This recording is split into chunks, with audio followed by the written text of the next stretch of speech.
Tu avances, jour après jour, mais au fond de toi, cette étincelle qui te portait semble s'être éteinte. Ce n'est pas une simple fatigue passagère, c'est un sentiment plus profond, une absence de direction qui pèse sur chaque pas. Les jours se succèdent, tous identiques, bien rangés dans une routine implacable. Chaque matin ressemble au précédent, chaque soir apporte la même lassitude. Et pourtant, au-delà de cette monotonie apparente, quelque chose d'essentiel s'est éteint à l'intérieur de toi, une flamme qui animait autrefois tes passions et tes désirs. Ce n'est pas une panne, une défaillance temporaire que l'on peut réparer d'un simple geste. C'est bien plus subtil, c'est le signal discret, presque un murmure, que ton cœur t'envoie pour te dire qu'il aspire à changer de rythme, à trouver une nouvelle mélodie, une nouvelle cadence pour battre. Dis-moi, sincèrement, quand as-tu fait quelque chose de véritablement inutile pour la dernière fois ? Pas pour atteindre un objectif précis, pas pour gagner une reconnaissance, pas pour impressionner qui que ce soit, mais simplement pour le plaisir pur de l'action, juste pour sentir que tu existes pleinement, que tu es vivant et présent dans l'instant. Un rire spontané qui éclate sans raison apparente, une joie pure et inattendue. Un message envoyé sans calcul, sans attente de retour, juste pour partager une pensée, une émotion, un instant. Ces petits gestes, dénués de toute contrainte ou obligation, sont des éclairs de liberté. Ces gestes minuscules, ces actions en apparence insignifiantes, sont en réalité la respiration même du courage. Ils sont le souffle qui te permet de te reconnecter à toi-même, de retrouver cette force intérieure qui te pousse à avancer, même quand tout semble te retenir. Ils sont la preuve que tu es capable de créer ta propre lumière. Selon les données alarmantes du baromètre européen 2025, une proportion significative, près de 63% des jeunes adultes de moins de 35 ans, se déclarent épuisés mais connectés. Cette statistique révèle une réalité complexe où la fatigue physique et mentale coexistent avec une hyperconnectivité constante, créant un paradoxe moderne. Nous avons tendance à croire, à tort, que la fatigue est une faute, une faiblesse personnelle, un signe d'échec.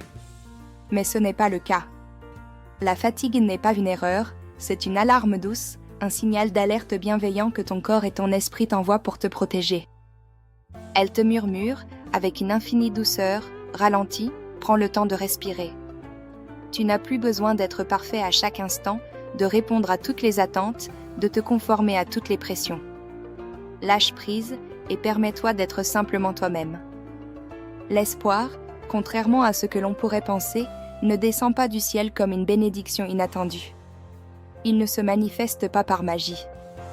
Il se fabrique patiemment, à la main, dans la simplicité et la répétition des gestes quotidiens, dans ces petites actions qui, mises bout à bout, construisent un avenir meilleur.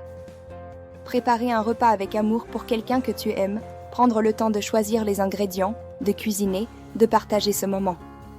C'est un acte de générosité, une façon de nourrir non seulement le corps, mais aussi l'âme, de créer du lien et de la chaleur humaine.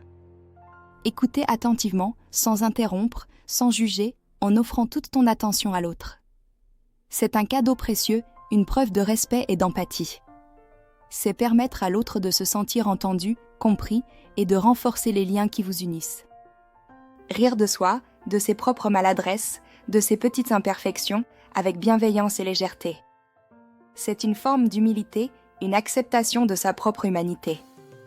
C'est se libérer de la pression d'être toujours impeccable et trouver la joie dans l'authenticité. Chaque fois que tu accomplis l'un de ces gestes, aussi minime soit-il, tu ne fais pas seulement une action isolée. Tu répares une cellule de ton monde intérieur, tu reconstruis un fragment de ton équilibre, tu renforces la trame de ton existence. Chaque geste est une petite victoire, une contribution à ton bien-être. Et si l'espoir, au lieu d'être une attente passive d'un lendemain meilleur, n'était pas plutôt l'audace d'agir aujourd'hui ? Et si l'espoir résidait dans la capacité à prendre des initiatives, à faire des choix, à construire activement le présent, sans attendre que les choses changent d'elles-mêmes ? Regarde attentivement autour de toi, qui, parmi tes proches, tes amis ou même toi-même, attend encore un signe extérieur, une permission, une impulsion pour recommencer à vivre pleinement, pour se lancer dans de nouveaux projets, pour retrouver un sens à son existence ? Peut-être que ce signe, c'est toi qui peux le créer. Aucune révolution véritable, aucune transformation profonde n'est silencieuse à l'intérieur de soi. Elle ne se manifeste pas sans un certain tumulte, sans un éveil des sens, sans une prise de conscience. C'est un processus interne, souvent discret au début, mais toujours puissant.